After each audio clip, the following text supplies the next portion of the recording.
Hey everyone. First, I'd just like to state that I'm mainly a casual player in the gacha space. And as a disclaimer, everything I say in the video is based on my experience and opinions from the first 20 or so levels of the game. I don't claim to know everything about the game, and I'm likely missing something or possibly many things. But let's start off with some of the positive things that I've seen in the game. I think the combat in Zenless Zone Zero is pretty fun, and I'll be using Withering Waves combat as a comparison, as I think they're fairly similar to each other. Both games have counterattacks, parries, dodges, break mechanics, and Zenless also has an assist mechanic, just similar to the outros and intros in Withering Waves. Although Withering Waves does add a bit more to their combat with the ecosystem, overall both games are pretty fast-paced combat. I feel like Zenless is much more forgiving on the timing of parries and the amount of damage you take when you get hit compared to Withering Waves. It seems like the devs intended for us to take less damage in fights because I don't think there's any character in the game right now in version 1.0 that can heal, besides a few bang boos, which we're not guaranteed to get, especially early on in the game, unless you're kind of lucky. But I could be wrong, as I haven't had the opportunity to play every character yet. And again, this is based on the first 20 or so levels of the game. I know there's been a lot of people saying the game is too easy, but as a casual player, I don't really mind the difficulty of the game being on the easier side for the time being. And I do understand those who are looking for a challenge, and hopefully the game does give that later on. So this is just a general overview about the combat in Zenless Zone Zero, and I won't be going in depth on how characters feel when played, since each character's gameplay can be different, from feeling a little clunky to pretty smooth and so on. Next, I do really like the character designs and animations in Zenless Zone Zero. I feel like each new Hoyo game is starting to add more emotional and facial personality to the characters, which makes the game feel more relatable and just feel more alive. Each character has a unique look, and I think it's pretty cool that they went the route of everyone not being human. For example, Ben is a bear, Lukaku's a demon, and Ellen is a shark, and so on. If anything, maybe Anby and Soldier 11 are a bit similar, but there's enough to tell that they're different characters. And I'm sure about you guys, but the animations are very well done. I also think the comic book like storytelling is pretty cool, and the 1.0 story so far isn't mind blowing in any way, but it's interesting enough to keep my attention. Next, let's talk about the MC having a voice. I don't really know why, but this is the first gacha game I've played that I've stuck to English voices over Japanese, at least for the time being. Maybe it's that Wuthering Waves left a very bad impression on me. That's a topic for another day. I like that the MC finally gets to talk with a voice, much more than previous Hoyo games.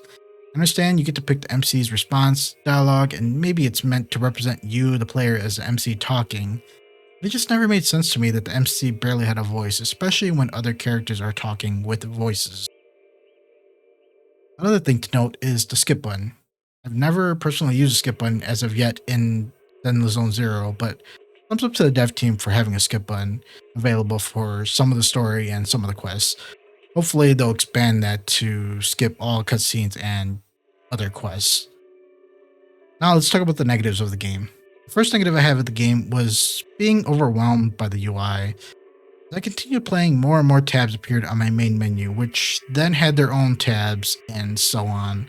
For example, the notifications tab in the internet menu is probably the most confusing interface I've run into so far.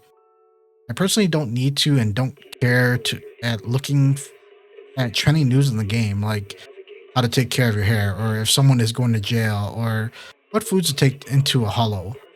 I don't really have a huge issue with the most of the UI, so maybe it's just something I kind of have to get used to and see more often. But Genshin and Star Wars UI was just much more appealing to me. Next, let's talk about using energy early on in the game. I didn't know whether to include this in this thing or not, but it did bother me early on. I felt like I played about 5+ hours of game before I finally got to use my energy.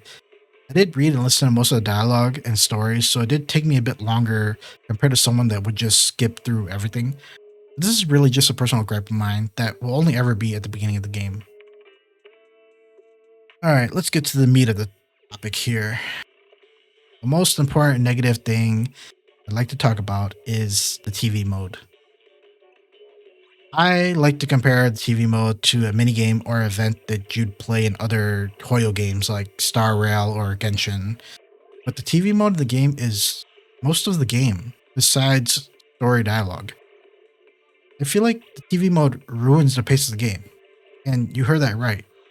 Ruins the pace of the game. You go from fast paced combat for about 2 minutes to moving around a tile based map for about 5 minutes. Some of the TV mode maps can be fun, so don't get me wrong, it can be fun. But most times, they feel like a chore and tend to miss the mark on storytelling, which, in my opinion, should have been done as an actual playable thing. I mean, with combat. One other thing I'd like to mention is your characters, or in this game known as agents. Having agents to only be able to use them for short durations of time while in combat feels very shallow to me.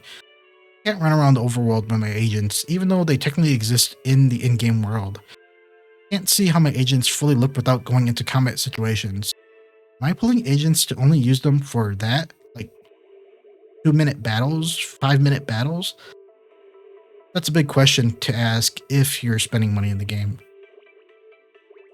Last thing I'd like to mention is that I originally hated using the spacebar to switch characters, but I did start getting used to it and I don't really mind it as much.